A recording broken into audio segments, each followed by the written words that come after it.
Hello and welcome to the 112th edition of the race between Compiègne and Roubaix, the Paris-Roubaix, a race which began in the late 1800s.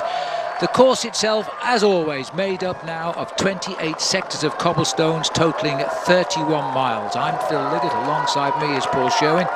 Paul, I just imagine you traced this route with feeling, don't you? Absolutely. This was one of my most exciting days of the professional career, when you get up in the morning and you know you're facing up to the hell of the north. When you get up around Valenciennes and think about the Forest of Ironberg and the Carrefour de l'Arbre, that's what this race is all about. It's a very complicated race because you're zigzagging across the whole of the north of France, and you never can really predict which way the wind will come from. 257 kilometres, looking back here at the start earlier this morning.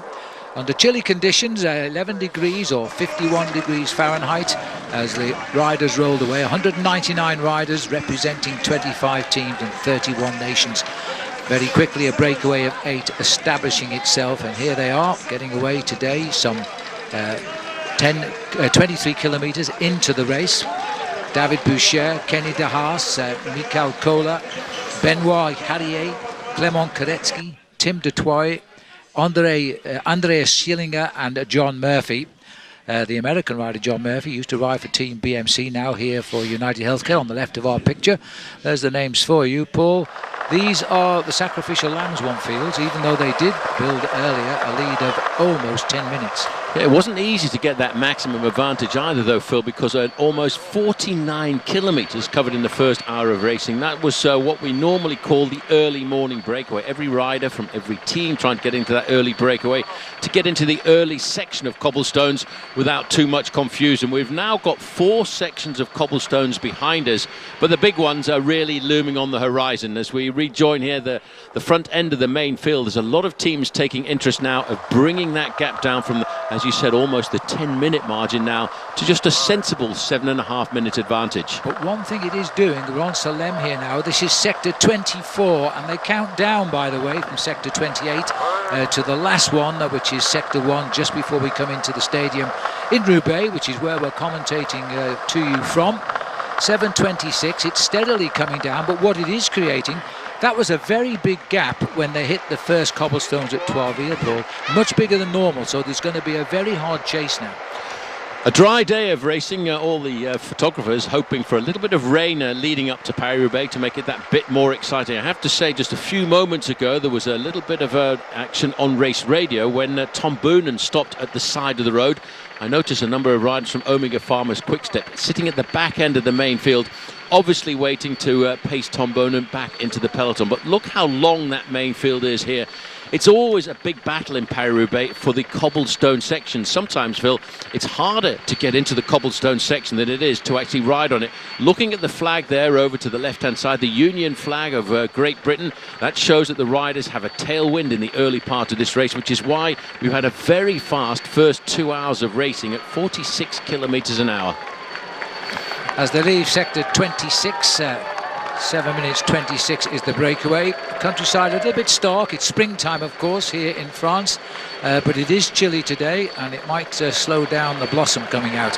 Although the rapeseed in the fields around looking rather beautiful and yellow. Here's the breakaway. Here's the main peloton now. Teammates on the front of Fabian Cancellara, setting the pace. They're under orders now, and significantly, Paul, riders with big likely winners on the team, not least Tom Bonen's Omega Pharma Lotto team, the Trek team of Cancellara, all putting the men to drive now, so they're going to have to chase. Yes, also up there as well in the lime green jerseys of Belkin is the teammates of Sepp van Mark, who could be the man to create the big surprise here this afternoon and dethrone Tom Bonen and Fabian Cancellara as the kings of the cobblestones, because after all he is in fine form. We're just going through the feeding station here. Very important in a race like this to take on board lots of food. This is Tom Bonen at the back in the team cars. He did have that mechanical incident which we didn't see on the camera but was reported on race radio, but this does not look like a man to me who's panicking much at all. He knows he's got to use the cars to get himself back up into the main field, not put himself up into the red zone and panic, because there's still an awful long way to go. Just look there, 140 kilometres. There's still 90 miles of racing left to go. Well, Bonen punctured just over a mile back, and Although this isn't quite technically legal, that's his team car there, trying to coax him back up to the to the main field. But you know, there's a long stretch of road up there. These are the leaders now on Solzoir, which is sector 23. As they continue, the main field rather, on sector 23. There's Bonin now trying to pick his way through. He's into the cars. You can see the dust here. Now, sometimes I would suggest this is worse for the riders than muddy conditions, because this dust is just blinding. Not only is it bad for the riders, Phil, it's also bad for the machines as well, because this dust gets right into the mechanics. It gets into the chains, it gets into the rear derailleur and causes a lot of problems. Very often you'll see riders dropping back to the team car to get some kind of dry lubricant onto the chains. But there's no panic at the moment for Bonin. He realises that race is not fully on in earnest. He wants to get back into the main field, but he realises for him, and really for me, the race really begins in earnest once we get to the Forest of Ironberg, the Roubaix d'Ironberg as they call it. He's making his way through here, riders who are being left behind on these cobblestones. But look how comfortable Bonin looks on the cobbles.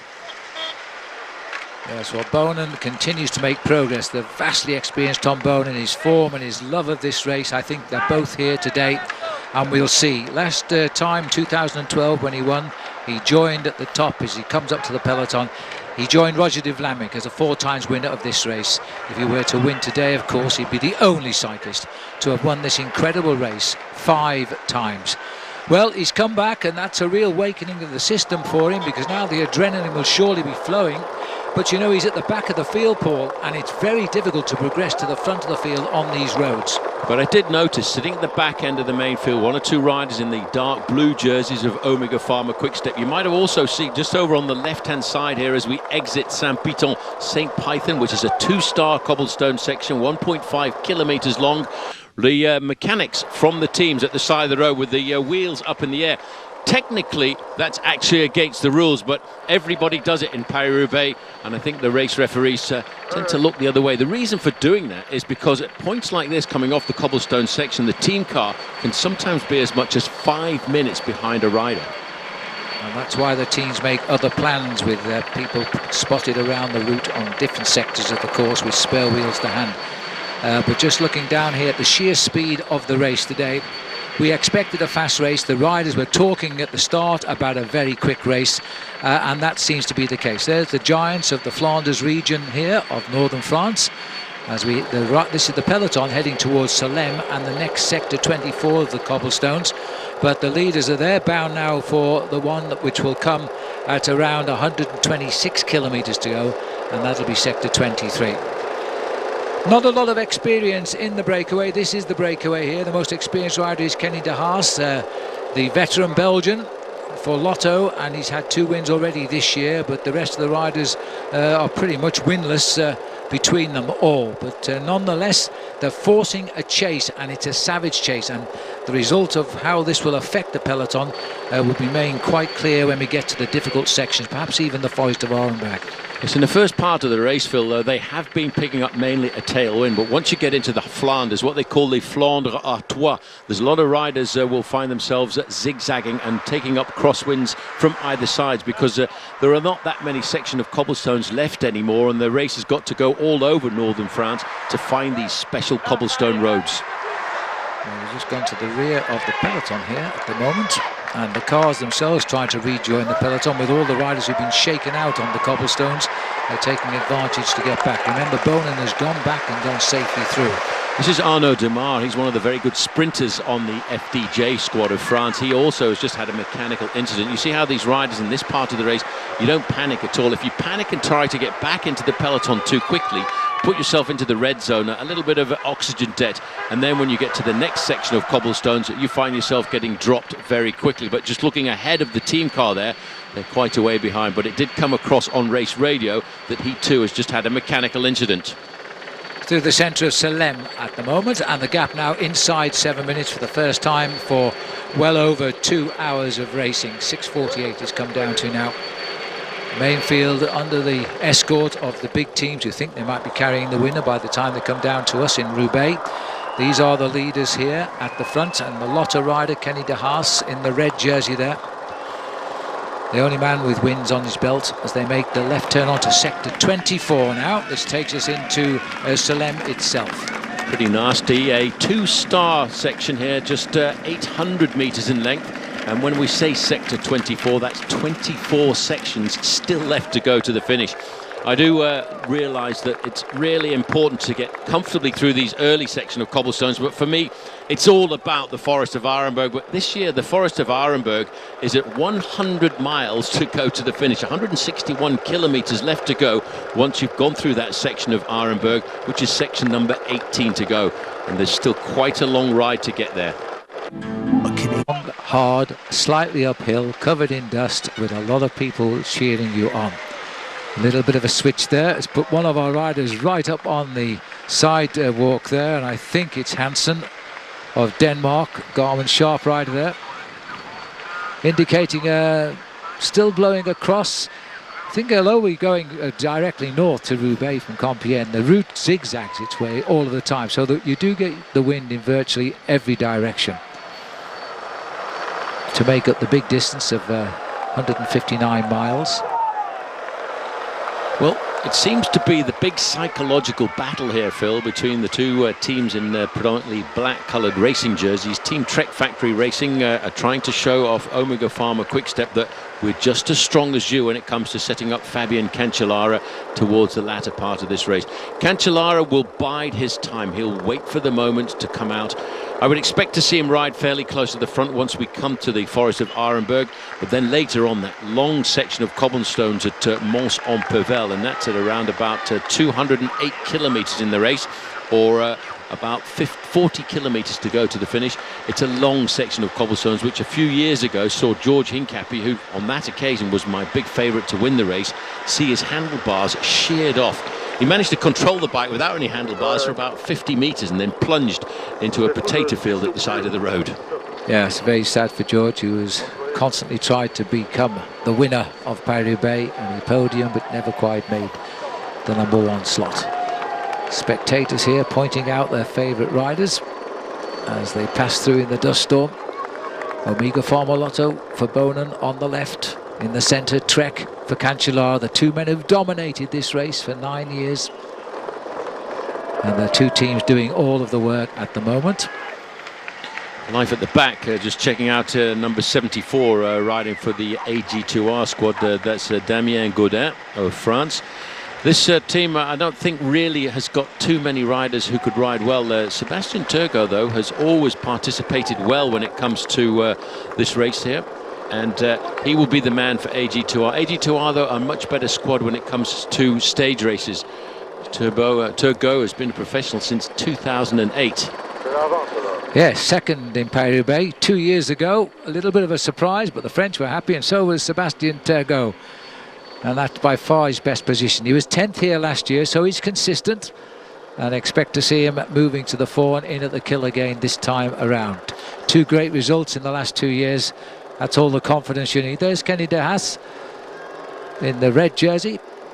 And in the yellow of Saxo Tinkoff is the 21-year-old Michael Collard, teammate of Alberto Contador. Very happy to see himself in this leading group this afternoon. But if you take a quick look at the time gap, Phil, now, although there's not a massive chase in the main peloton behind, it is generally starting to come down. It's down to 6 minutes with 110 kilometres to go to the finish, and that's now just inside of 15 kilometres, 10 miles of racing till we get to the Roubaix of Dorenberg. Andreas Schillinger on the right for NetApp Endura, and then the United Healthcare rider John Murphy. These boys all helping each other work well together.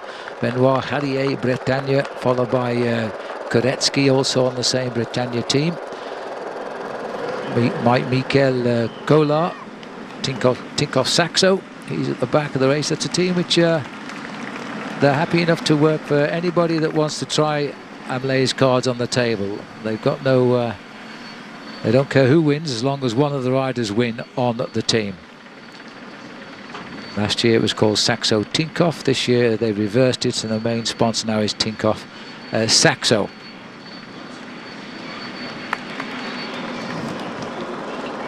These are the giants of Flanders. Always get the best view. Well, there's good organisation in this leading group of 8, although it's not major pressure. These guys know they're going to get caught in in a few kilometres' time, and they're just in this breakaway with the hope of surviving once the race splits, once we go through the Forest of Ironberg. And you can just see there, if you look at the little low camera angle there at the tyre pressures, these are the lowest tyre pressures probably the riders will use throughout the course of the season, dropping the tyre pressures to between 50 to 60 PSI, because they want to have a reasonably smooth ride over these cobblestones. The balance is to make sure that you're not going to get snakebite flat tyres by getting an impact once you get to stretches like the Forest of Ironberg. Yes, the bouncing on the cobblestones forces the tyre against the inside rim of the wheel, and it pricks them on both sides and makes two little marks on the tyre, just like the fangs of a snake, and down go the tyres, and that's the end of it. Coming on to 6 minutes now, 108 kilometres to go. Look at the peloton, take a look at the back of the peloton. Doesn't look so big now from a helicopter, does it? As riders continually being battered by their journey across these small stretches of cobblestones are now finding it very hard to rejoin the working party of the main field. Trek happy to engage with pacemaking with Omega Pharma Quickstep, because those two teams have got the two top favourites. Now what's happening here at the back here, because this is a little bit of a problem for the riders at the back. This is Greg van Avermaet here, and he's a rider knocking on the door of a huge victory for BMC, and it could come today if he gets his way. Yes, well, I spoke to Jim Okovitz yesterday, Phil, about the race, and he said, well, as long as we can get the same sort of consistency we've had throughout all of these seasons, we've got to have the chance one day of getting ourselves a victory. Van Avermaet, as you said, he's been up there, he's been Mr. Consistent, but like everybody else, he's having a little bit of unfortunate luck here as we head up towards the Forest of Ironberg. But he's got himself back into the main field well before we get to the forest, because we're now looking at 12 kilometres to go before we charge into that forest. I just caught a quick glimpse in the white sunglasses a little bit further back in the Team Sky jersey, Geraint Thomas. Now, we haven't talked a lot about Geraint Thomas. Not yet. I think Geraint Thomas has got the pedalling style coming from the track and the position on his bike to ride a very good Paris-Roubaix. It's a race that he's motivated to perform in as well. A nice study there of Greg van Avermaet as he rejoins the field. He was second in the Tour de Flanders last week, showing us he's got the great form. He's had 10th in the Grand Prix E3 Harelbeke, second in the first big Belgian classic Het Nieuwsblad at the start of the season. His best finish here in Paris-Roubaix is 4th, which he did last year, and I think it's only a matter of time before he wins something pretty big for Team BMC. Anyway, he's come back into the field at the moment, so he can settle down. Emmanuel Erviti is the Spanish rider at the back here, 162. Well, it's not certainly the right place to be, especially as we're heading up now to two very important sections of cobblestones. The next section for the main field, where we come through 104 kilometres to go, so about 2.5 kilometres away from here. Section at Wallers, 19 sections of cobblestones to go. It's a long section too to set itself up for the Forest of Ironberg, because the next section for the peloton will be 2.5 kilometres long. Now we've got a crash we can hear on race radio. It's happened in the peloton, and there it is. And already involved is Greg van Avermaet, and just come back there. He's got caught by a crash at the back. He looks okay. Here's another view of it. Well, what was happening, the road narrowed there as we went under the railway bridge, but unfortunately the local council have got those bollards there, and I think that created a little bit of a wave at the back end of the main field, and a number of riders have gone down. So Van Avermaet didn't come down in that accident, but he will have been delayed, and now he's going to have a hard time getting back into the peloton, because they will be picking up pace at the front end of that group, Phil, to go into the next section of cobbles. Last man being pushed off there in the red was Luca Paolini. He was a very good sprinter and a good reputation in the classics. Now it's chase back time. The boys at the front are just getting on with the job they're doing. Here's Paolini, I think, as we catch up with the chase. No, this is Christoph. Oh, this is... no, that's it. It is, in fact, Paolini. It is number Paolini, 67. Yes. So misread his number on his back. We saw him just getting back on his bike, not panicking as he tries to rejoin. Also having a little bit of a problem getting himself back up there is Dominique Clement, the German rider on IAM Cycling. It causes a bit of chaos, and again, look at there's another bit of chaos here as well, as the organisation have tried to do a very good job of keeping the race nice and safe, but this traffic furniture in the north of France makes it very precarious, especially if you sit down towards the back end of the main field.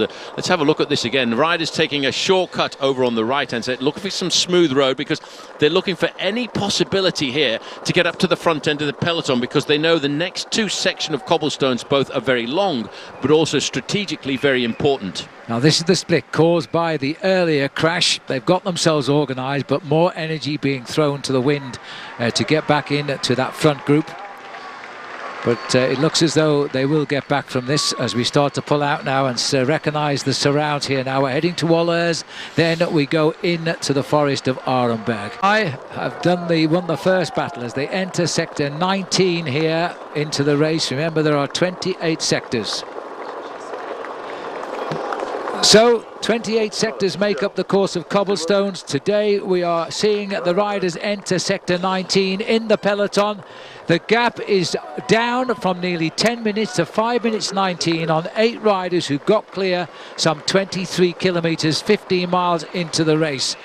And those 8 riders are still altogether some 5 minutes ahead. But this now, the first crucial battleground of this year's Paris-Roubaix, and all the men that matter appear to be at or near the front of the peloton. They're all there. One rider just at the back end of the group, though, is Peter Sagan, who a few moments ago had a mechanical problem. He's got 3 teammates alongside him. They've paced him back into the main field, but now what he's got to do before we get to section number 18 is try and get himself up to the front. Another mechanical over to the right-hand side. 2 riders stopping. One will pass his wheel over to a teammate to try and keep him in this race.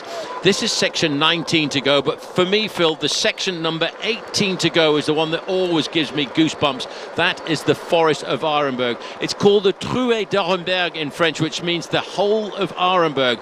And it really is a bit of a hole when you get into there. It's 2.5 kilometres, 1.5 miles in length. Well, one thing is quite apparent now. Sky know what they have to do.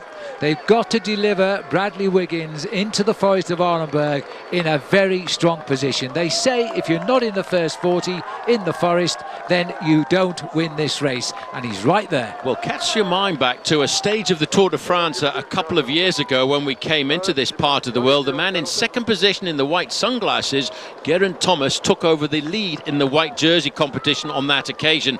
And he also is one of these riders who has a super motivation for Paris-Roubaix. Another mechanical over on the right-hand side. Yes, another rider goes out. Tom Lisa is number 13 there. Now, Geraint Thomas here, the riders riding at the front. Remember that Greg LeMond is the first rider to have won the Tour de France and ride this event since Greg LeMond. As we look here now, Team Sky piling on the pressure at the front. Geraint Thomas, those white sunglasses giving him away. Since Brad Wiggins, the first Tour de France rider since Greg LeMond to ride this event. Tom Bonan's there.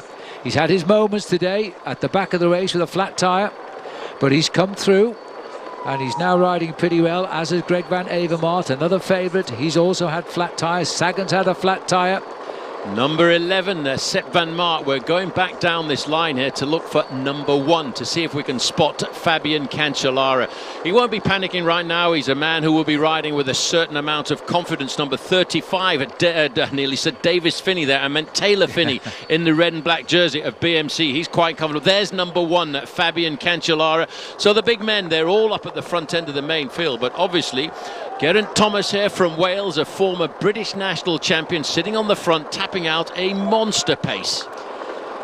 Well, Sky have got it right at the moment. They have stayed in the wings throughout the race thus far. Now they're heading for the Forest off this sector 19 of the Pavé, and they put all the riders on the front. So the first part of their plan is working.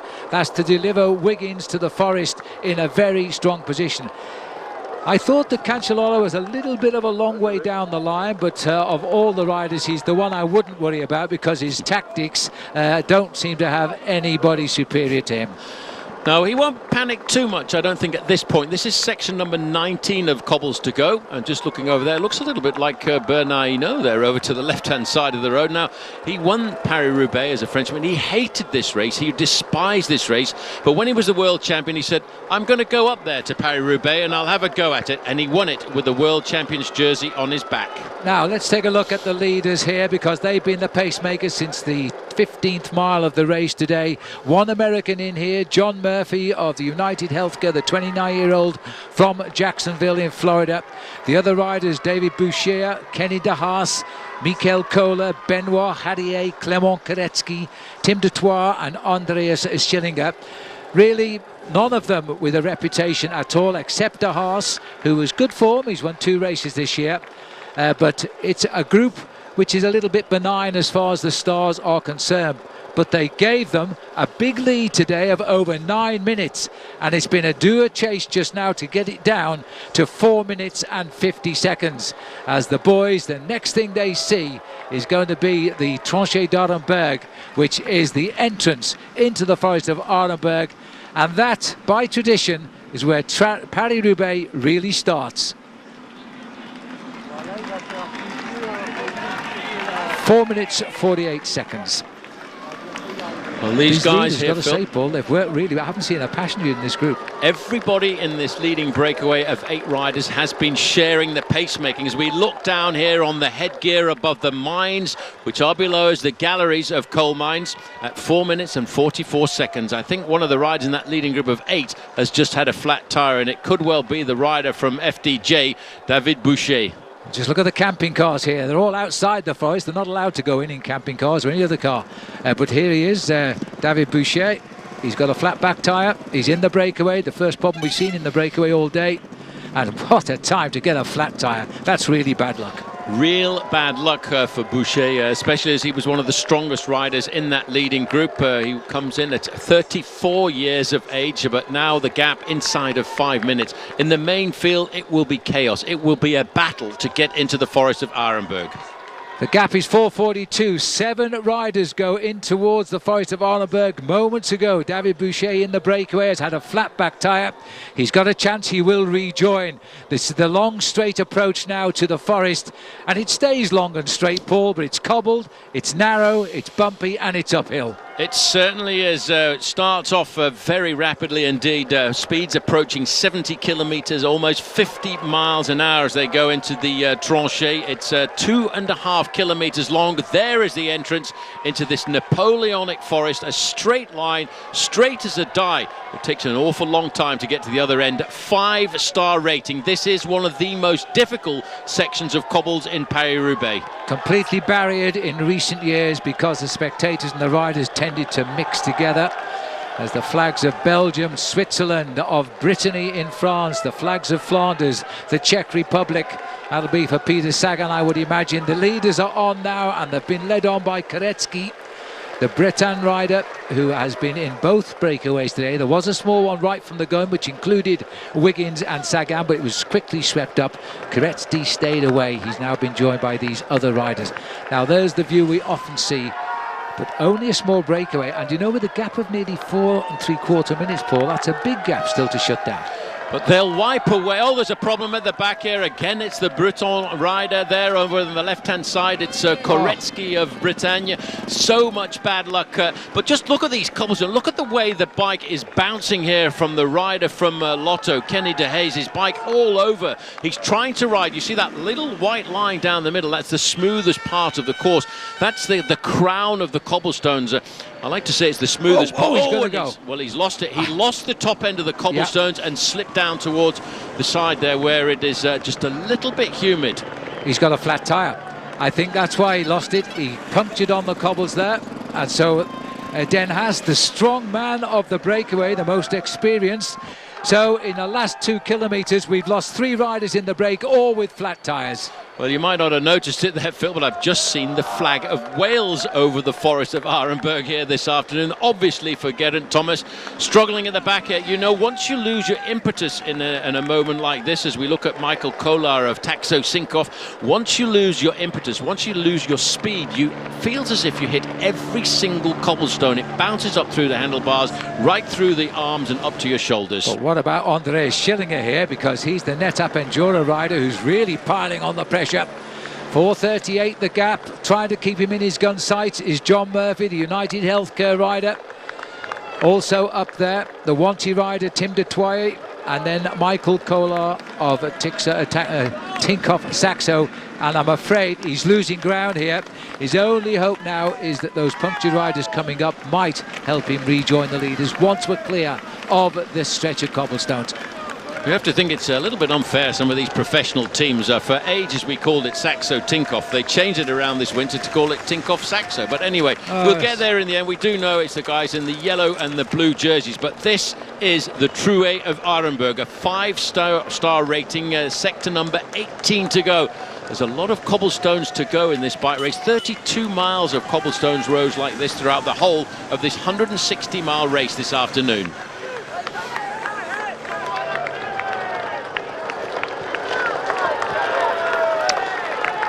Yeah. Just look at the way this machine, this mechanics are being tested to the full here on this Forest of Ironberg road. 2.5 kilometers, 1.5 miles, and again the gap is coming down. The main field have yet to enter the Forest of Ironberg. Well, that is the lonely figure of Kenny de Haas there now, who's wallowing at the back of the breakaway, trying to get going again after his flat back tyre. But this breakaway has imploded largely because of punctures on the road itself. So these are the leaders now, sort of, being driven on by Andreas Schillinger of Team NetApp Enduro. He's been setting the pace all the way through the Forest of Ironberg. Remember, this is a 2.5 kilometre stretch. There is the peloton now as they head towards the forest. The speed Sagan and the group, hammer. Paul, Yeah. almost on. They're about 5 or 6 seconds off the back end of the main field. Now, Peter Sagan, I would expect with the experience that he's got, he'll be sitting in that group. He's probably resigned himself to say, well, either we come back to this bike race or we don't. He'll sit in there and hope that he gets an easy ride, an easy pull up to the main field. Now, if he's got the legs, then the next section of smooth road, he'll try and move up through the outside and get himself placed at the front 15 to 20 positions before we start to attack the next section of cobblestones. But in the direction we're travelling now, we're travelling in a northwesterly direction here in Paris-Roubaix before we start to head back east towards the finish in Roubaix, and the riders are consistently getting this very nasty crosswind. Into sector 14. Now we understand that Bradley Wiggins is also in that Peter Sagan group after his flat tyre. So he should get back into the main peloton very, very shortly. Now this is now 4 stars and quite a long way. Yes, it is. This is section number 14, Tilloy to Sars-en-Rosière. It's 2.5 kilometres long. As we can see this group with Thor Hushoff. Hushoff is looking very comfortable on the cobbles. He's one of those riders who, when he wakes up on the morning of Paris-Roubaix, is very motivated to do a good ride. You've got to want to ride a bike race like this. If you're forced by the team to be a member of the riders who make the final selection for this race, you might as well stay at home, because you've got to want to race this bike race. You have to have that passion for Paris-Roubaix. The peloton has merged, so Bradley Wiggins and Peter Sagan are back in the main field. The spread now is at 1 minute and 49 seconds, and that leading group, once of 8, is now down to 3. Bad luck, John Murphy.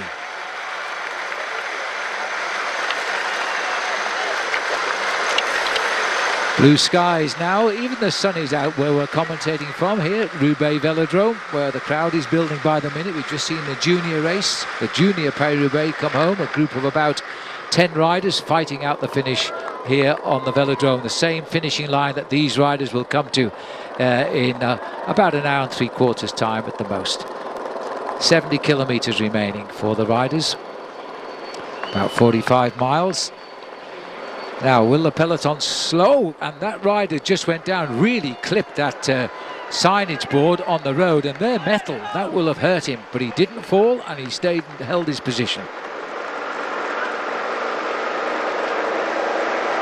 At the moment, the gap is nudging out again. We're showing you 1:47, but the race reports 1:50 just now as they enter sector 14. Looking at the riders entering sector 14 now and repairing the damage done. Bradley Wiggins, Peter Sagan is back in this leading big bunch of riders. They've all come together, 3 riders out in front still. The gap hovering at about 1 3/4 minutes as we go into the last 70 kilometres, 45 miles or so of the race. Michael Shaw, the champion of Switzerland, is turning the screw again. Now, is this for Taylor Phinney or is it for Greg van Avermaet, the 2 BMC riders who are still in this front group? Nice wisp of wind blowing across northern France today. The sun is now shining. The shadows are on the cobblestones. The campers have been here for the last couple of days. Now they're seeing the 3 leaders as we go inside those 70 kilometres. This is Tim de Troyer driving on at the front. The only other 2 survivors here, Andreas Schillinger of Netap Endura and Benoit Harrier. In fact, we're looking here at a teammate because we've gone back to the peloton here. It's Michael Shaw over on the right. Gap is 1:42. Yes, but now that you can see the pressure being put on this race, you can see how the gaps really do start to tumble. 1:41. Amazing now as they pick up a little bit of a tailwind, a bit of respite from the crosswinds that have been battering them. Well, as the riders start now to actually try and reposition for the next crossing of the cobblestone, sector 13, which will be no doubt unlucky for some. And again, the pressure staying on. Oh, there's another crash. Oh, somebody went right into the field over on the left-hand side. It was a rider from Team Sky. You see what's happening now, Phil, is the pressure is starting to be applied. Riders are struggling a fraction. They're moving over to the right-hand side, just trying to get a last little bit of shelter from the wind. You hit a cobblestone wrongly, and then you get catapulted into the field. Well, it's a good job it was an area where there was no protected barrier, because he will at least had a soft landing. It looks like there he is on the right of the road, fixing his bike up. And well, in fact, it's Bosenhagen who's gone. Yeah, they're just asking for service for him. Well, the end of another section of cobbles now as we rejoin Tête de la Course, the front end of the bike race. 3 riders now in the clear at the front end of this race, and they're moving away now towards Beuvry-la-Forêt, not too far away from heading up towards Orchy, which is at 64 kilometres to go. And if you've ever ridden your bike in this part of the world around here in Orchy, it smells of coffee, because in fact it's in this part of the world that they still roast the chicory, which gets added to the coffee in this part of the world, and you could smell it for 30 or 40 kilometres around. Still a crosswind, right to left as we look at the pictures here now, as they try to establish another little move. All of these tentatives are causing the peloton extreme pressure now. They're trying to control riders who want to get away. It's only 68 kilometres to go. We still have some terribly difficult sections, if not the most difficult sections, still ahead of us on the road here. And again, Français-Jager, they've had a rough ride at the back all day today, and not less. This man has got a flat tyre now. I think he'll be rather upset when he gets into the showers this afternoon. And again, it's Arnaud Demar. Yeah. Not his day this afternoon, Phil, I would have to say, as he's trying to get to the end of the cobblestone section, because he will know that he's got team mechanics at the end of that section who could quite possibly be waiting to hand him a spare wheel. Well, he's had a couple of punctures, he's had a fall. He was 3rd in Paris Tours at the end of last season, which is a sprinter's race, but the amount of energy he's given away on the cobblestones today, I can't see him being in at the kill now. That Argus Shimano rider now in 2nd position in this group, John Degenkolb, who's had a very good start to the season, not enjoying his Paris-Roubaix. This is the road towards Orchy now. You take this left-hand bend. They're going to pick up a headwind now as they head up to the next feeding station in the town of Orchy. Now, this is a long, straight road. Normally they bunch out across the road here and slow down before they start to head into the cobblestones of Orchy, but at the moment you see the hammer really is coming down on this race. Well, I saw Brad Wiggins about 4th in the peloton there from the helicopter, so he's in a good position. I'll look to see who can repair the damage. Plenty of riders trying to do that, but 3 riders still holding off the might of Paris-Roubaix, and the gap 1:16. Is that Geraint Thomas again? No, it isn't. Well, it looks like Bosenhagen, but it can't be at the moment, can it? No. Everybody looking over their shoulders. That's a sign now that the legs are starting to hurt. They're starting to get tweaked a fraction now as we're starting to pull everybody back into this race. This is Murphy. He's about to be pulled back into the main field. After a day at the front of Paris-Roubaix, he will always be able to say he didn't ride an anonymous Paris-Roubaix. He was in the action for most of the afternoon. He's been around a long time, John. He's 29, but that, for me, is probably the best ride he's ever done on television. He was in the lead for 4 hours today, and it's not his fault. He's been caught now. Flat back tyre on the sector of Pavé, and they've wiped him out. So 3 riders remain up front. The gap just 73 seconds at the moment, and the peloton continuing now to launch attacks. Well, that's 67 kilometres to go for the leaders. We're starting to move forward. We have just come through the feeding station. We won't be too far away from heading the next section of cobblestones at Beuvry-la-Forêt into Orchy, and then that will be followed by the very difficult section of Orchy. Number 32 got his hand in the air. That's the German rider on BMC, Marcus Burghardt, and he'll be looking after the other riders in their squad. Greg van Avermaet has had a pretty rough ride, but he's still currently in this group. This is probably the hardest ride. Oh, there's another stop on the right-hand side of the road, and it was a lime green jersey. I wonder if it again was a mechanical for Peter Sagan. Oh, more trouble. That's maybe just a request for a drink, and it may be a flat tyre, but this is up with the leaders here, and this is Harrier. It doesn't look as though he's got flat tyres, so I think he's okay. A counter-attack is shooting off there from the AG2R. That is Damien Gaudin, who's just launched an attack, and it is Sagan in trouble here.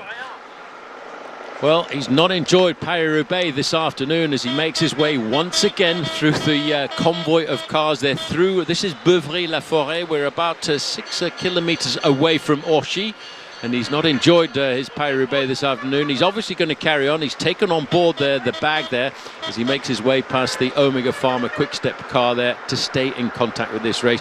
24 years of age. This is Geraint Thomas. Now, interesting little move here. Thomas looking for some help here. Damien Gaudin, there he is, just tagged on to the back of that breakaway. And again, we're not seeing yet a serious move coming from the big names we expected. Bonen, Cancellara, but they're still here, believe me.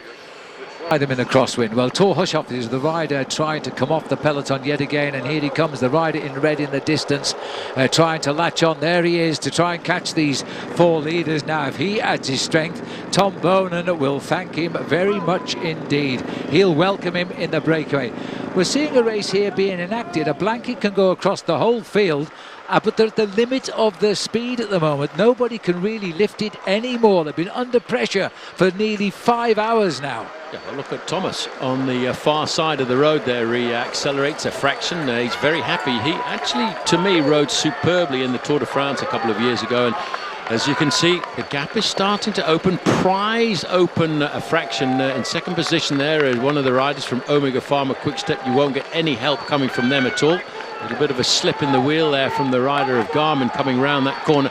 I keep looking down that line there, waiting for a move to come from Fabian Cancellara. He's being taunted here by Tom Bonen, who was pretty much knocked out last week of the Tour of Flanders by the acceleration of Fabian Cancellara towards the end of that cobblestone classic in the southern part of Belgium. But Bonen here this afternoon, he's putting all of his cards on the table at 32 miles to go to the finish, 51 kilometres. Tom Bonen on the left, Geraint Thomas just gone behind him, followed by Bart de Backer, and the last man to latch on is Yannick Martinez. They are the 4 leaders. Thor Hushoff is getting closer and closer as he comes up towards them. His strength will be appreciated here because the main field is still relying on just 1 or 2 riders to set the pace. It's not easy at the moment. As we see them now, the gap is opened again to 10 seconds. They were caught virtually 4 seconds adrift. Now it's gone out again. Yes, but once they got to this part of the course where there's a few cobblestones thrown in for fun, Bonen said, right, I'll have a bit of that. They're off the cobblestones now. Section number 11 is behind them.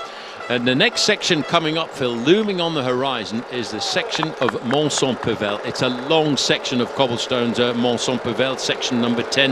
Yeah. It's 3 kilometres long. That's 1.8 miles. I think it's all over for this group, but will Tom Bonen try again once we come to the next section of cobblestones? Belkin now in the lime green, keeping control. So it is the third longest section of them all. It's next up, and the gap is now 7 seconds, but Bonan will not give up his attempt to break clear. Right, just on 50 kilometres to go, 31 miles from the finish. Hushoft has joined the leaders, but very shortly an advanced peloton, shall we call it, Paul, is now trying to get up there. About 15 riders. Well, I've got it at 1.5 kilometres to go to the next section, Mons-en-Pévèle, and that section is 3 kilometres in length. I think it's just around the corner here, Phil. I think we might see a situation where the junction is made just as we start the next section of cobblestones, and Mons-en-Pévèle is the 10th section to go. 10 more sections of cobblestones left to go. I'd say 8, 9 really, because the last section is an ornamental section just outside the velodrome that we don't really count. No, they're all flat. But here's Hushoft again, I must say, showing some great form this year, Thor Hushoft. He's back to his old firepower. The man has won the green jersey, the first ever Norwegian to do so in the Tour de France. And now, best ever finish here, third in 2009. And guess who the winner was then, Paul? Tom Bonan. Back in 2009, I would have to put my money on the big Belgian man, because Tom Bonan won in 2005, 2008, 2009, 2012. 4 victories. It's nice to see the cherry blossoms down on the ground. Bonan's gone up to join Hushoft immediately. There's a lockdown back in the peloton. The gap's going to go up again. They're all saying, well, who's going to chase? Wiggins is far right in the black there, and Sagan is far left in the green, but they don't want to chase. And sat in the middle, wearing number 1 in the black jersey, is in fact Fabian Cancellara, the winner of last year. Again, that little acceleration has stretched out the elastic once more. This group has slowed down. It's all a question of the fatigue that is creeping into these riders. Look at the riders from BMC. Now they're in a quandary. What do we do? Yep. Has Thor Hushoft got the form that he had a number of seasons ago? Do we chase down the man who's the champion of Norway, or do we give him a chance here this afternoon? But by doing that, it gives a chance also to Tom Bonan. Puts pressure now onto the team of Trek Factory Racing. They're number 1, just sitting there. What's Cancellara going to do? Well, the computer's taking over Paris-Roubaix right now as to work out who will do the chasing. Cancellara is finding himself more isolated here. Now, they look a little bit closer than they are with the head-on camera shot like that. Wiggins won't chase because he's got here Geraint Thomas. Bonan is the right man from Igor Farmer. Belkin probably got the wrong man here, but they won't necessarily hunt him down. Zhangli is the man in the breakaway, not Nicky Terpstra. Now the nod has gone through to Trek Factory Racing. The black jerseys there have come to the front, and Fabian Cancellara says, guys, now's the time we have to take responsibility. It's all a question of playing the right game. Number 51, there is Bradley Wiggins, just on the far side, Sir Bradley Wiggins, we should say. And I have to say, Team Sky keep looking over their shoulders as if they're trying to look after Bradley Wiggins this afternoon.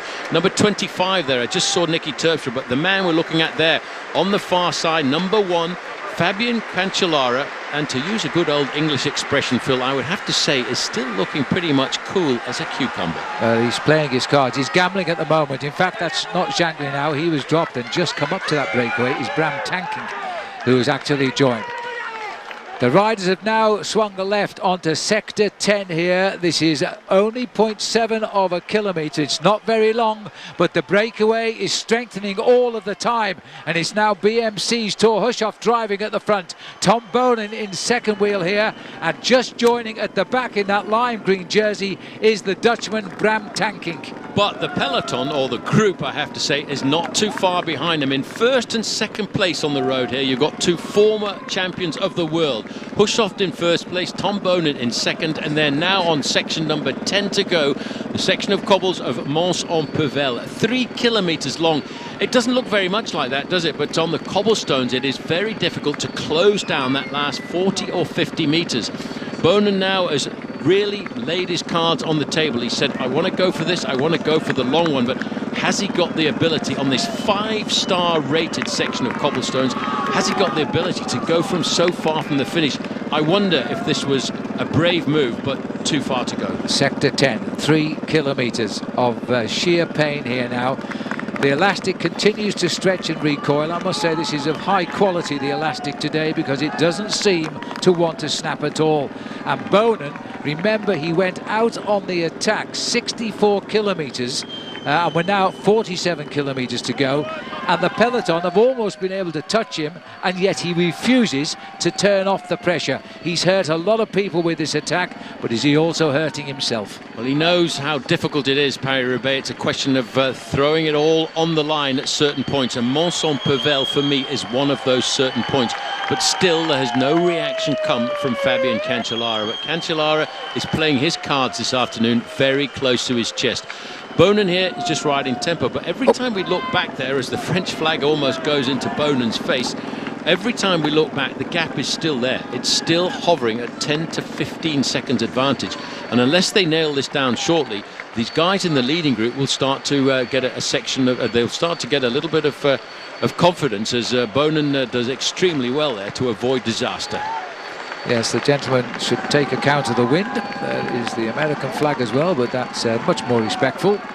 Bonin now grits his teeth and gives them another hard turn over the stones. Hushoff follows, then comes Bart de Becker just behind him. Just tagged on is Yannick Martinez and Bram Tankink. These boys again are suddenly accelerated under the impetus of the tornado. And take a look around the corner, because the gap once again on the cobblestones is opening up.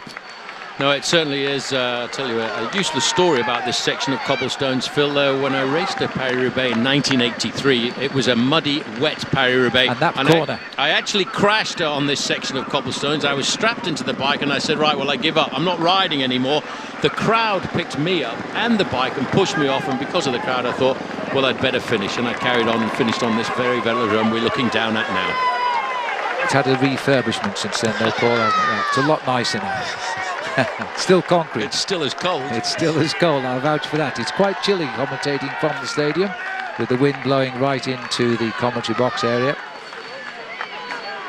Now there's the gap, and you can see the wind comes and goes. There's a little move towards the front. It looks as though Cancellara might be moving up to the front there. It's definitely Trek factory racing team who've come to the sleeves. front to control this peloton. Thor Hushoff looks extremely comfortable on these cobblestones. A man who a couple of years ago had thought of possible victory in a race like this. He's got the rainbow bands. He looks comfortable. This is the Thor Hushoff that I remember from a couple of seasons ago. He's had a couple of difficult seasons, but you know what? He's come right back up to the top. Well, Van Mark, who last year was bitterly disappointed that he lost the race in the sprint finish to Fabian Cancellara. He suffered defeat to Cancellara only a week ago in the Tour of Flanders, as the man to launch the attack. Now Cancellara's got to go after him, and then together they've got to go up to Bonin. Yes, but the big problem, I think, for Fabian Cancellara, as I said earlier, Phil, that down towards the end, is he could find himself just a little bit isolated. There's a rider from Belkin in this leading group of 6 riders. There are 2 riders from Belkin coming across now with Fabian Cancellara. It could come down to a numbers game down towards the end. Yes, Mark on the front. 30 was last week to Fabian Cancellara. Second in the sprint finish on the track. Now, 2 big favourites are making the move. Cancellara has joined. He is checked over. There's a reaction from the field. Greg van Avermaet is getting across. No signs yet of Taylor Phinney. One thing's for sure, this race is far from over. Well, 37 kilometres, Paul. 26 seconds is the spread now. Geraint Thomas doing his curved front. Thor Hushoff, and then Jan Martinez is the rider in the green there that goes through. The pursuit is on. Cancellara, he's laid dormant in that peloton for a long way, but now he wants Sepp van Mark to give him a hand. Let's get on with the chase. Lars Boom with the red, white and blue around his sleeves there. He's a former champion of Holland, a fantastic cyclo-cross rider. There's plenty of pressure here. Filippo Pozzato from Team Lamprey having a bit of a hard time with his Paris-Roubaix here this afternoon, as he's tailed off the back of the group. There you can see the group Fabian Cancellara. There are not many riders in that group, and every time they slow down like this, Phil, it gives advantage to the 6-man leading group. There's 16 riders in this group, in fact, but the peloton looks as though they've just swung around the corner to tag on to them. Belkin have got plenty of firepower up here. the great cyclocross rider, Lars Bohm.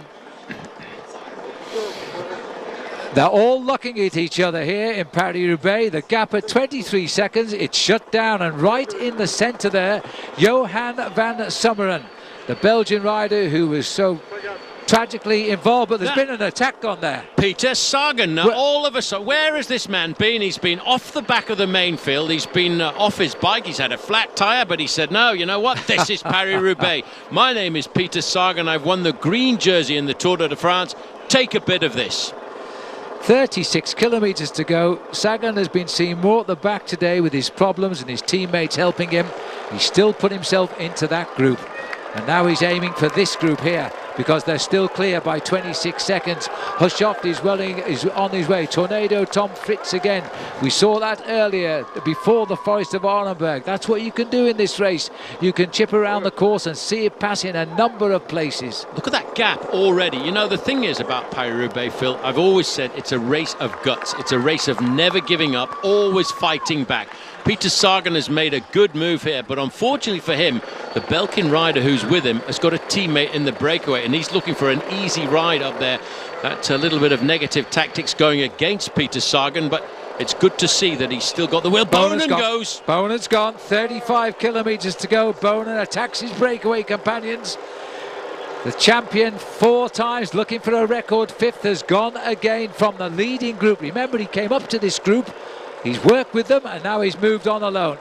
And they're looking, they say, what is he doing? 35 kilometres to go. He's trying to ride like Johan Museu, who used to be a rider who he looked up to so dramatically.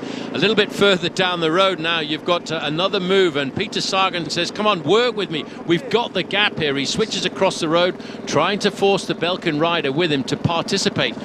I think it's Sepp Van Mark he's got with him on his back wheel. I don't know why he's not working if it is. We've got cats amongst the pigeons here this afternoon, I've got to tell you that, because Peter Sagan now has seen this. He's been at the back of the main field for the majority of the afternoon. They've got the gap. But in the meantime, Tom Bohnen has gone off the front end of this bike race, and still at 35 kilometres to go to the finish, about 18 miles of racing, there's still no major organisation of the chase. No, there's none whatsoever. And do they know that Bohnen is trying to leave his breakaway companions here with only just over 20 miles from the finish?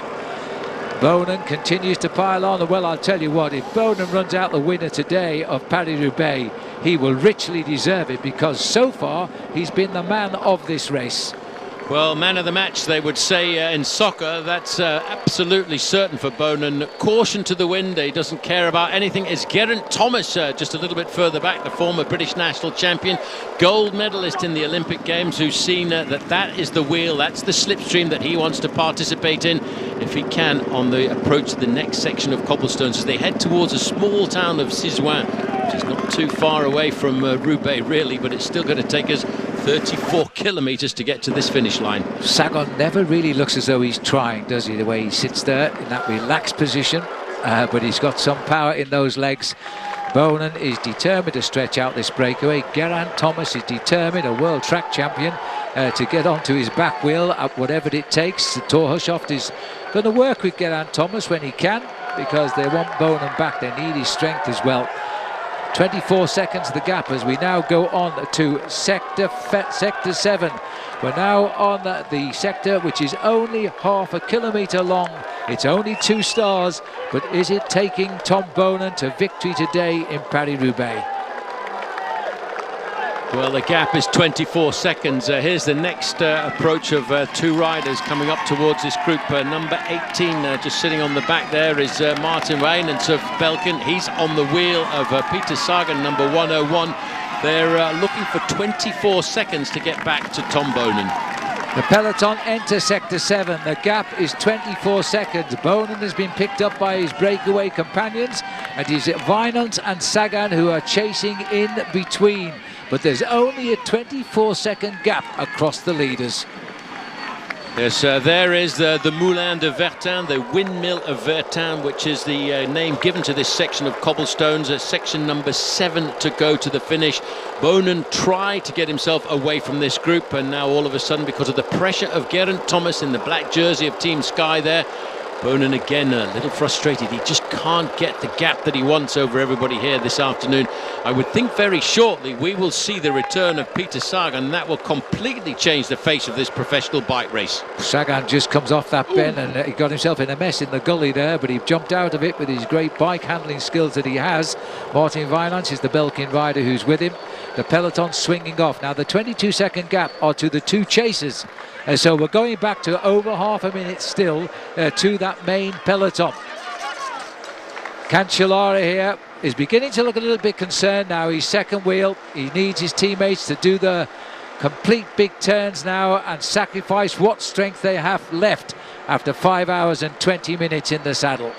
It's all about counting your energy, keeping the bank account topped up and making one big powerful move. I have to say that Fabian Cancellara so far has not dug into that bank account. He's waiting to come out and take his credit card and spend it all over the next section of cobblestones. And I think we'll see a move come when he comes through the town of Sizouin. We're about 3 kilometers away from Sizouin right now. Once we go through the town, we've got two very difficult sections of cobblestones that bolted together. They're both about 1.5 kilometers in length, but together with only a small section of smooth road between the two, they're 3 kilometers long, and that's the section of cobblestones that I would see a move from Cancellara, being able to ride from this group straight the way across and put himself in the front of the bike race. But in the meantime, these guys are part way across the gap. Peter Sagan, what a man. You know, 101, he's a great sprinter, but he can race on any kind of terrain that he wants to. Well, these two are now scant 18 seconds, but hasn't that been the story for the last 30 kilometres? There's only been seconds covering the whole race, but it's been a case of never say die for Tom Bonin and Geraint Thomas, who seem to be the two strong men of the leading group.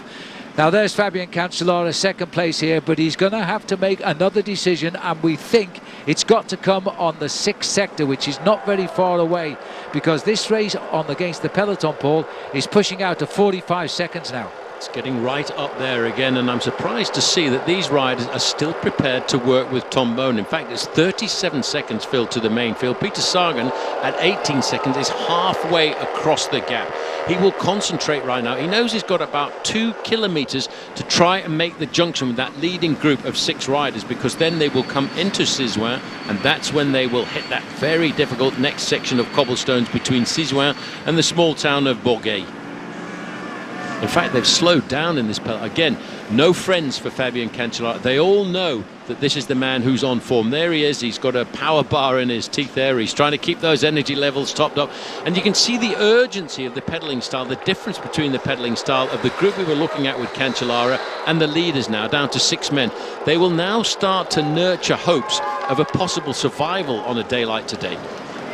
Well, they just didn't see the leaders go around that top bend, these two chasers, but Martin Weinlands is prepared now to work here with Peter Sagan, who's rummaging around in his pocket for something to eat as they continue on the attack. Now, this group is about 40 strong, the main peloton now.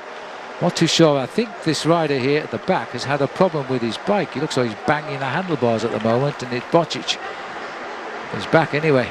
Well, again, once you see the group stretch out across and use all of the road like that, it's a sign that they're slowing down. There's no big chase, and next time we get a time check, it may well have stretched out once more.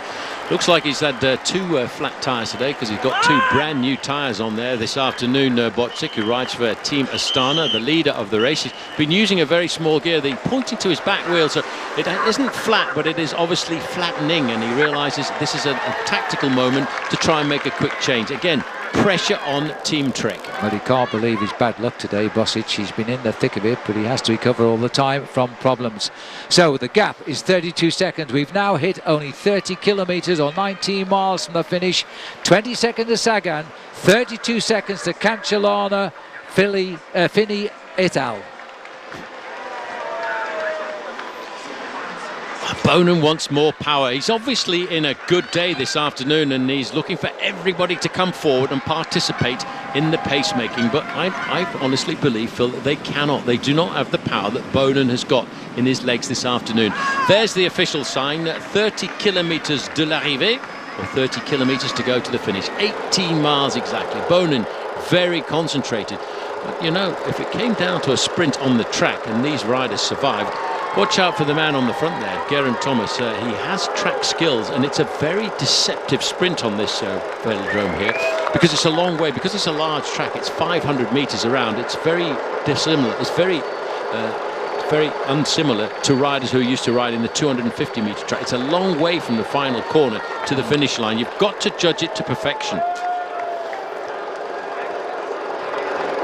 Well, they're saying it's 14 seconds now back to the two chasers. You can see them in the distance there as they try to shut it down. Now, if those two make it up to these leaders, one would have to question whether it's curtains for that chase group of Tom Boonen and everybody else, Fabian Cancellara and everybody else, because Sagan is going to recover and work very hard indeed, and would be the obvious favourite to win with his sprint if he can get through to Roubaix.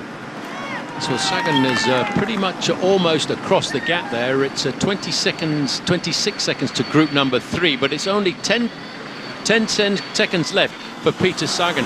Again, it seems as if the firepower has gone from this race, but I think at 30 seconds or 500 meters, in the long straight roads that we get towards the finishing line, they can see the breakaway group. So a man like Fabian Cancellara, who knows himself, knows his body, knows how much of an effort he needs to bridge 500 meters, he would be feeling, I think, fairly confident with the race situation.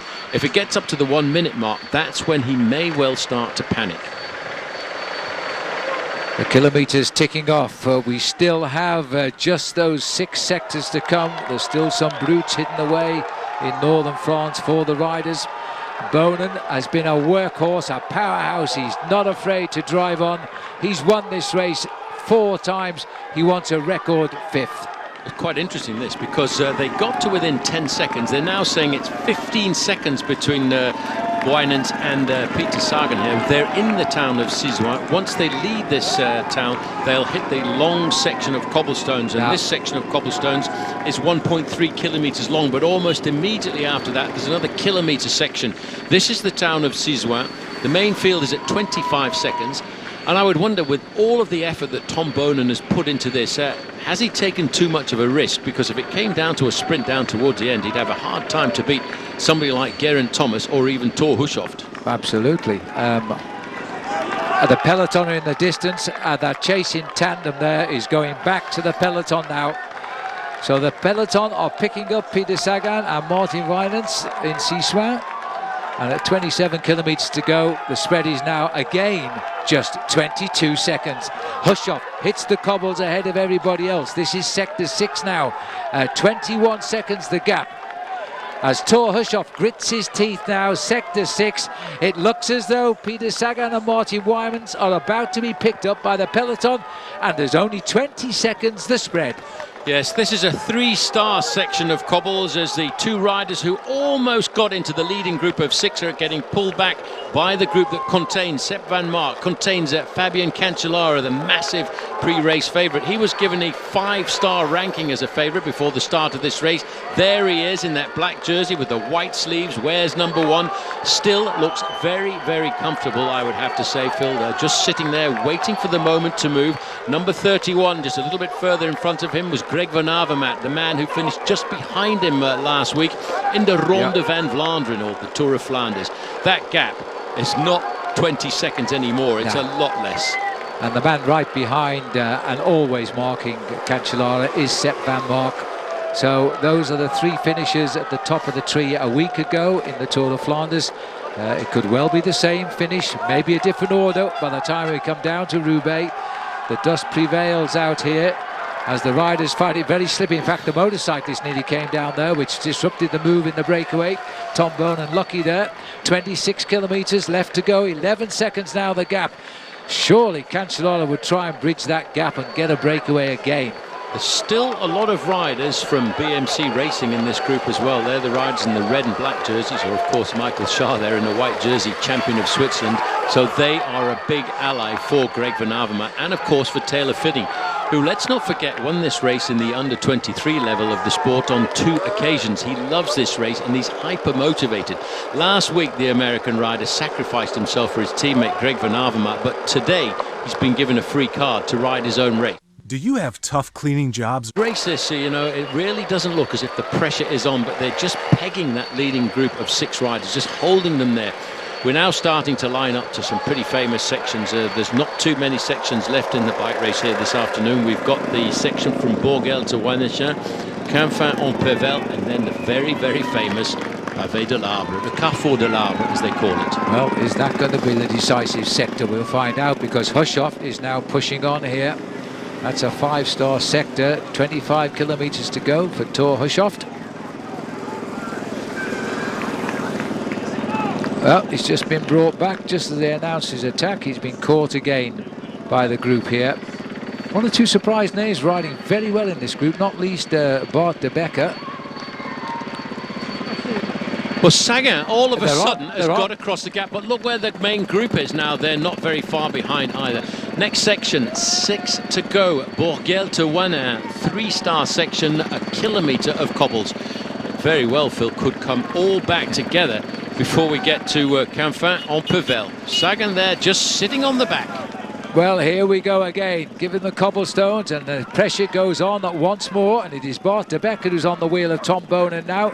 And this is a huge split, because Hushoff caught off guard after that little flurry of attack.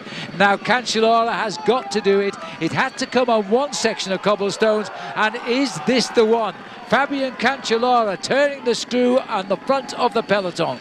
Inside 25 kilometres to go now, about 15 miles of racing. Fabian Cancellara said, right, enough is enough. I want to start this bike race. He's looked at the fireworks, lit the blue touch paper, and the rockets are going. There's a crash at the back and gone down there. Greg van Avermaet, number 31, his teammate alongside him, champion of Switzerland, Michael Schaar. Yeah. And all the cameras right on call there, waiting for that corner, an infamous corner in Paris-Roubaix. And it's caught out BMC's Greg van Avermaet there. It's also split the group as well. A little bit of chaos there. Bonen realises, look at the dust being thrown up there from these dry cobblestones here this afternoon.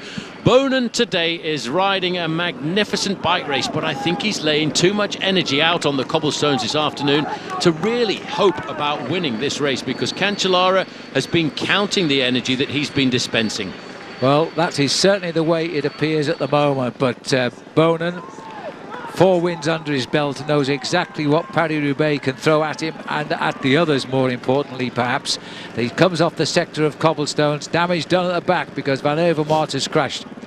That was a very smooth move. I'm not sure if you noticed that. He took up a bottle from a helper at the side of the road. Strapped to the bottle was an energy gel sachet, which he very quickly dispensed of to keep himself up and ready to go. Now, the counter moves again are starting to come. Cancellara is at the front of that line of riders, but they're all throwing it now. They know now there's not much more than 30 minutes of racing away to know who's going to win Paris-Roubaix. There's a temporary surrender here by the leading group at 22 kilometres to go, because Bonen's decided to see what other cards he's got left, as Bart de Becker takes advantage of the lull and moves clear on his own. This has been a desperate race, no quarter given whatsoever.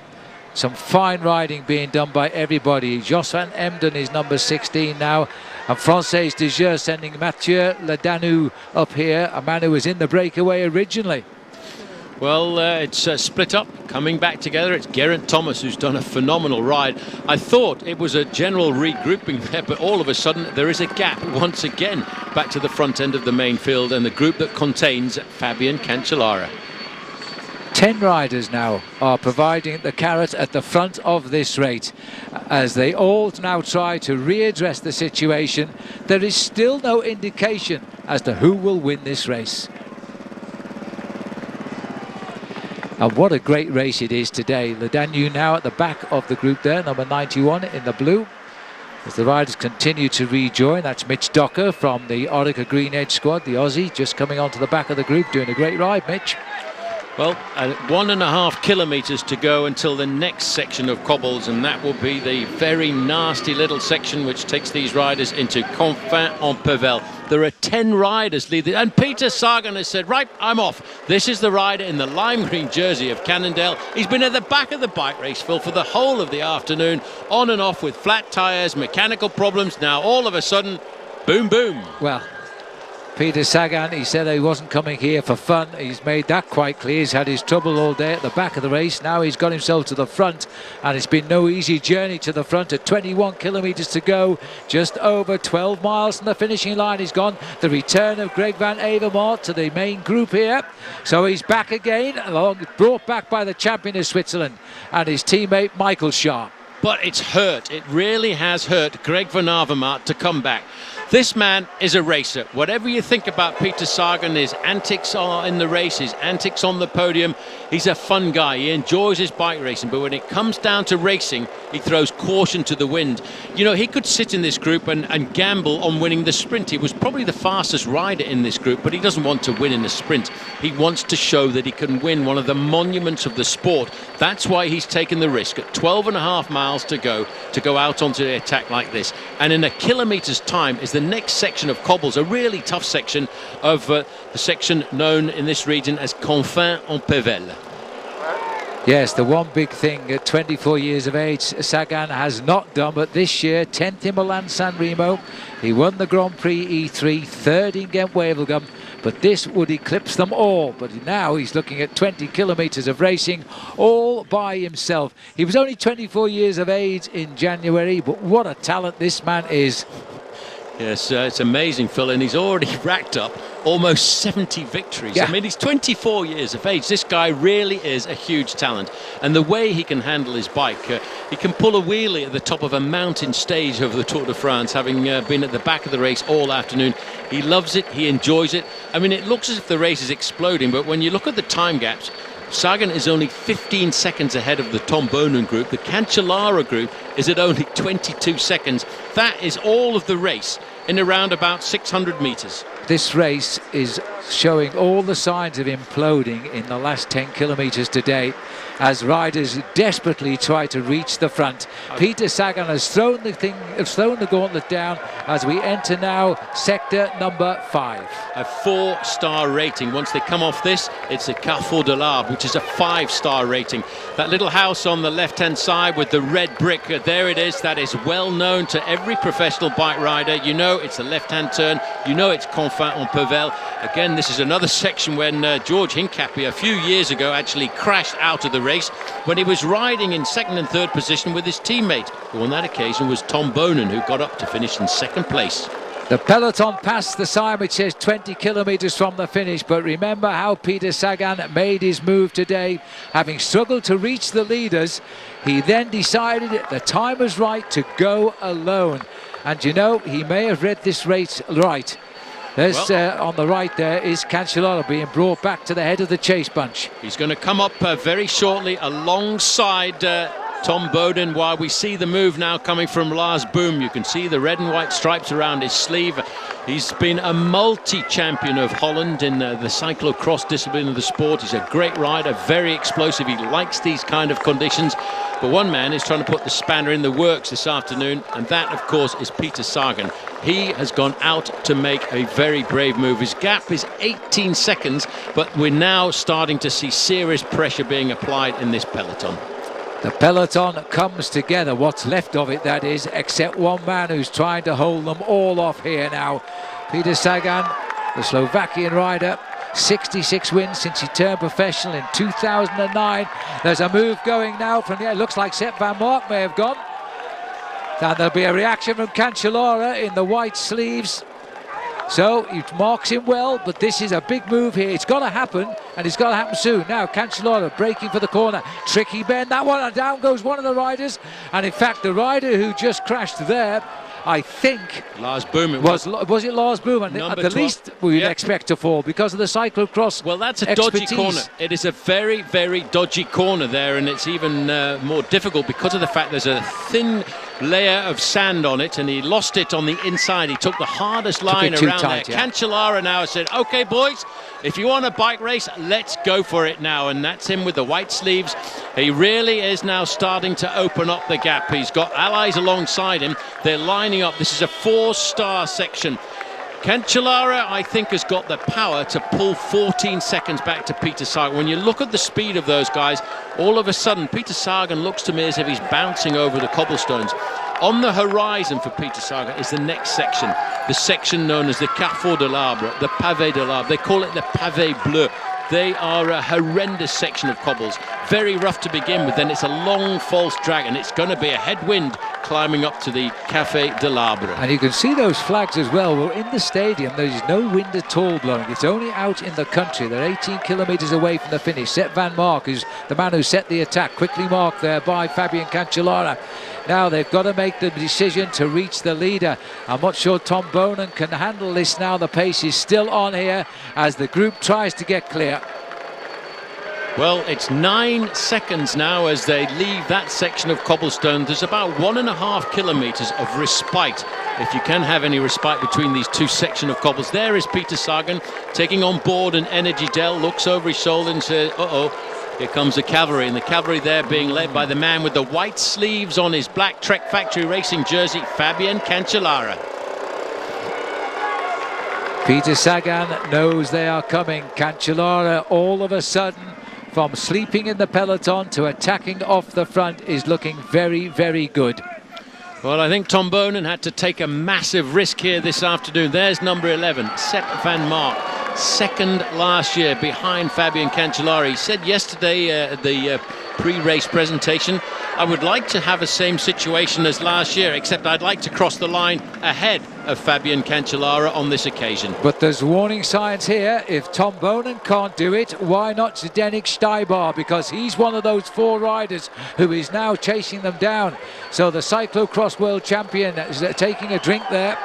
This is a very dangerous move, and it's coming at a point when everybody is exhausted.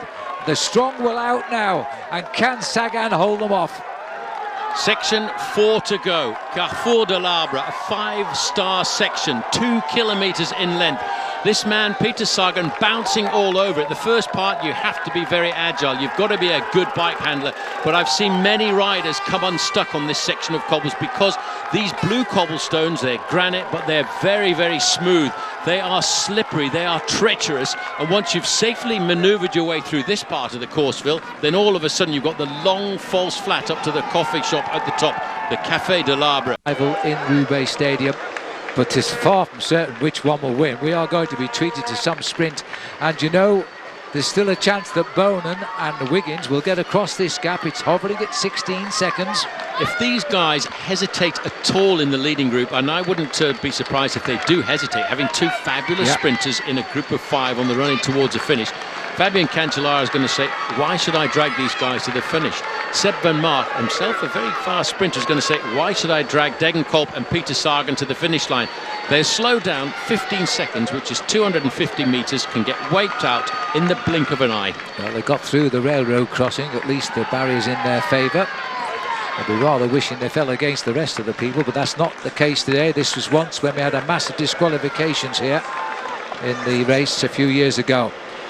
10 kilometres to go to the finish in Paris-Roubaix. There's still no indication who will win. We've got a breakaway of 5 riders, of whom 3 are very good sprinters, and I think that says it for all of us. And written in English, by the way, here in France. So I don't need to interpret that. No, not really. Okay. Je t'aime Roubaix. I love Roubaix. There is the velodrome, 500 metres around. Everybody waiting to know who's going to be the first rider to cross the line. It's down to 15 seconds. You can see the chasing group behind. This is going to be a very dramatic last 9.5 kilometres. I think they'll get 6 miles to go. And I think they'll get on because these boys are so frightened of each other now with 3 fast finishers. They're not going to push it all the way to the limit. And they're going to come, and they're coming very quickly now. It's going to be the craftiest rider who wins this bike race. It's going to be the guy who's got it in his gut to win the Paris-Roubaix.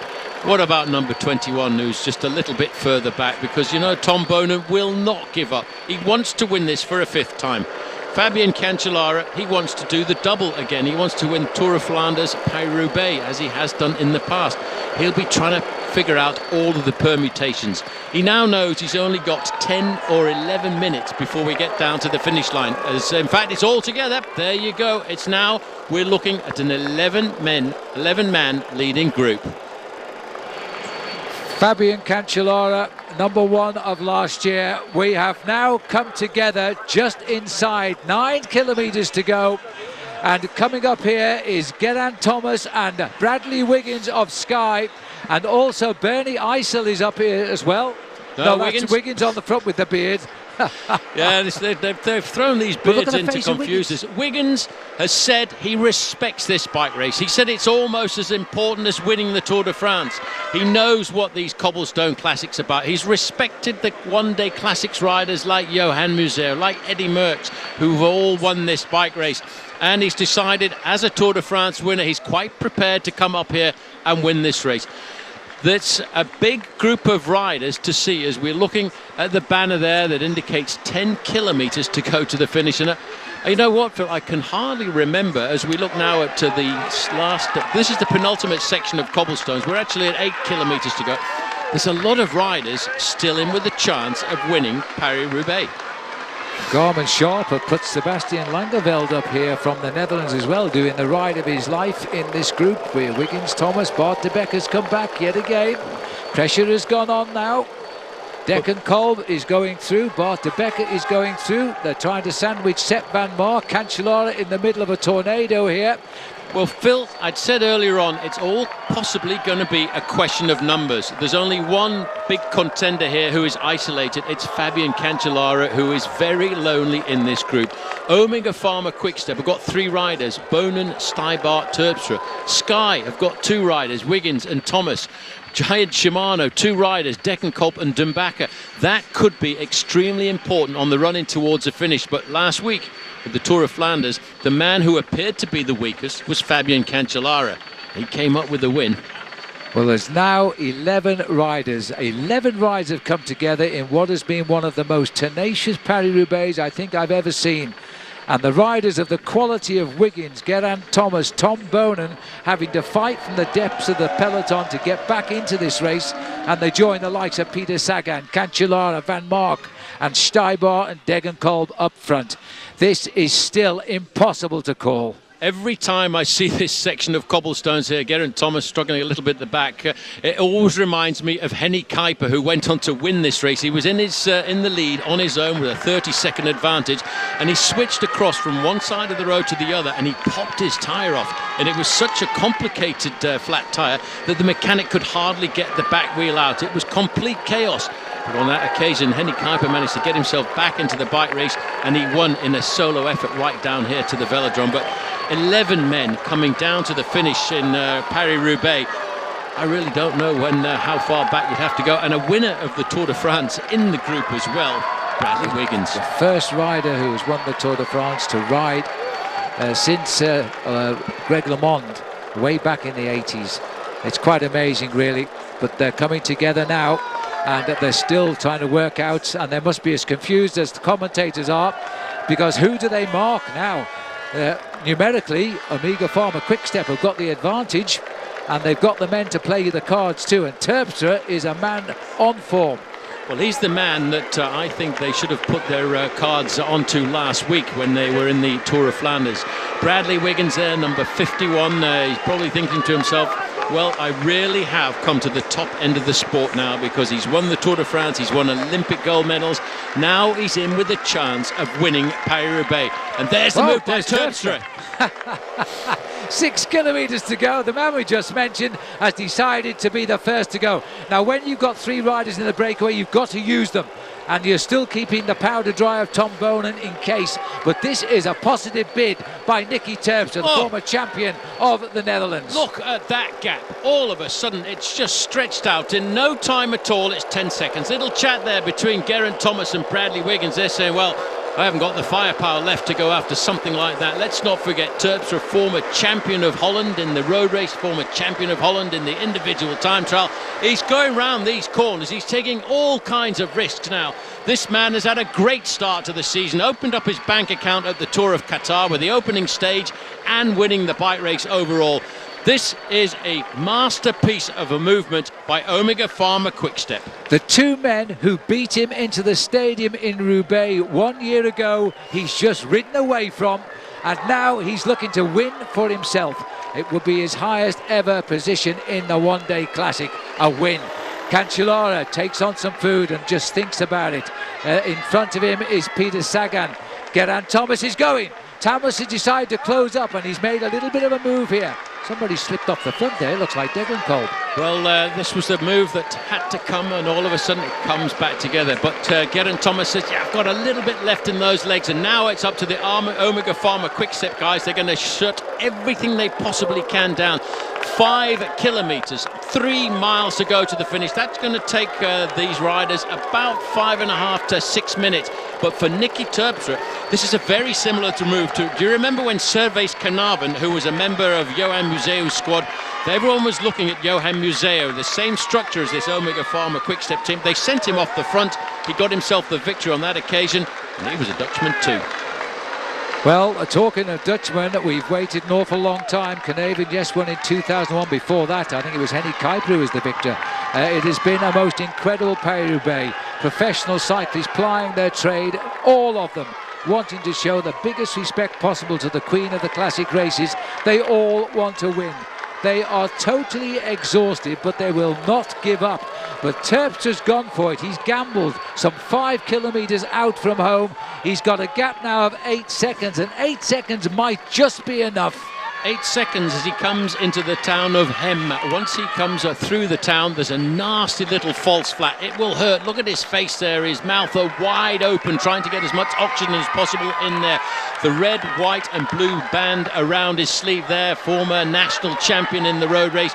It was a horrendous day when he won that title a couple of seasons ago, but now you can see they're trying to get all of the motorbikes out of the gap now. The man there trying to sacrifice himself for Shimano. Giant Shimano is De Backer. He's trying to set this up for Degenkolb, but have they got the firepower? The gap now is 14 seconds. Bonen went out a long way from the finish line today to put the pressure on all of the other teams. In the back of his mind, he knew that if he won the race, it would be a great performance. But he knew that by sacrificing himself, he would put this man into difficulty, because he had in his back pocket Nicky Terpstra. And look at the face of Terpstra here now. This is a rider who has never won a one-day classic race, but he's now just 3.6 kilometres from the biggest one-day classic of them all. Third a year ago. He's being pulled towards that stadium. Over the years that have gone by, we've seen exactly the same picture of Fabian Cancellara on his own, of Tom Bonen riding on his own. But today, we're looking at Nicky Terpstra, and this is Peter Sagan. Now, for the first time I think I've ever seen him suffering. Well, you cannot ride Paris-Roubaix and not suffer. It is a tough bike race. They call it the Queen of the Classics because it is the one that everybody wants to win. But over the years, Phil, if you look back at the team that's dominated it for 20 years, it's the formation of Omega Pharma Quick-Step. Whether you call it the Mapei squad, whether it's Domo Farm Freaks, whether it's Omega Pharma Quick-Step, they've won this race because of power of numbers when it comes down to the finale. Yep. Having lots of strong men left, and they're impossible to match every move. That's what I thought would be the downfall of Fabian Cancellara today, the fact that he would be isolated on the run in towards the finish. He's just 3 kilometres or 1.8 miles from the stadium and the finishing line. Nicky Terpstra making his bid for the biggest moment of his cycling career, which began over 10 years ago. 2003, this man turned professional, still looking for his first big one-day classic win. Well, it's 2.9 kilometres away, because I think the signs are there that the peloton chasing him are totally exhausted. Every card is on the table, and this man has played the last one. You can see the power, you can almost feel the power coming through the television screen from Terpstra. Well, this man now looks resigned. He's trying to think, well, can I still even have a chance of getting onto the podium? Fabian Cancellara had the odds stacked against him here this afternoon, because the other teams in this finale are present and correct in numbers, and it's numbers that's going to win Paris-Roubaix this afternoon, having plenty of teammates up alongside you. Terpstra is just itching to get down to that finishing line. Many professional bike riders I've spoken to, Phil, over the years have said to me, coming down to this stadium, I know it, I feel it, because I've seen it so many times on TV, but actually to ride down there in the position that Nicky Terpstra is doing must be something very special indeed. Just look at this crowd now lining the road. This is a victory parade down the streets, leading us into the stadium. Very shortly, Terpstra will swing onto the little space in the centre of the road where there will be no parked cars. The final reminder that he's ridden in that Paris-Roubaix, because they're cobbled, but they're fairly smooth. then he'll swing into the stadium, then they'll give him a cheer, and then he will win his first ever one-day classic. 20 seconds should be enough now. 1.6 kilometres, the final mile. This is the switch and change of direction. Same road though. Those cobblestones were made especially for Paris-Roubaix. And now you can probably hear the crowd starting to cheer as they watch him come down towards the entry point. It's been a fantastic bike race of every proportion. There isn't a single pro in that chase group who has not given all of his strength to Paris-Roubaix today. This man saved something for the end. Well, there was the Flamme Rouge at 1,000 metres to go. He's about to turn onto the velodrome. He's about 100 metres away. Once he gets on, it'll be 750 metres away from victory, and the crowd will welcome him into this velodrome with a noise which will be unbelievable. The greatest moment in the world.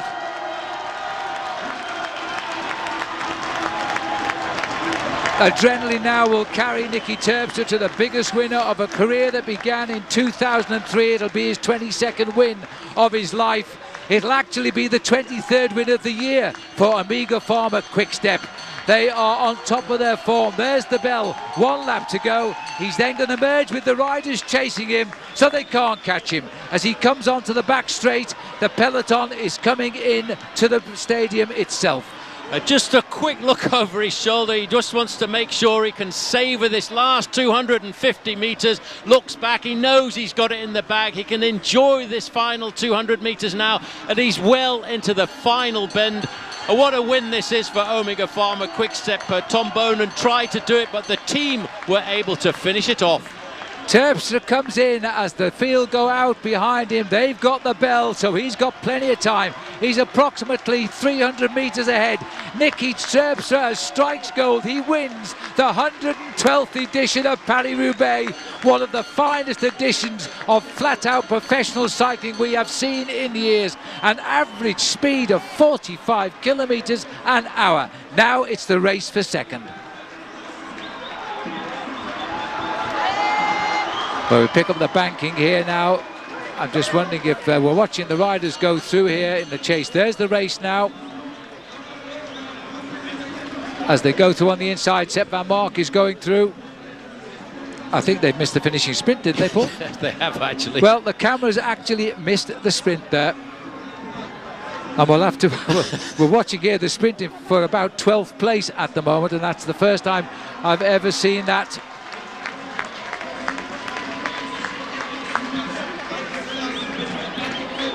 5 hours and 38 minutes in the saddle.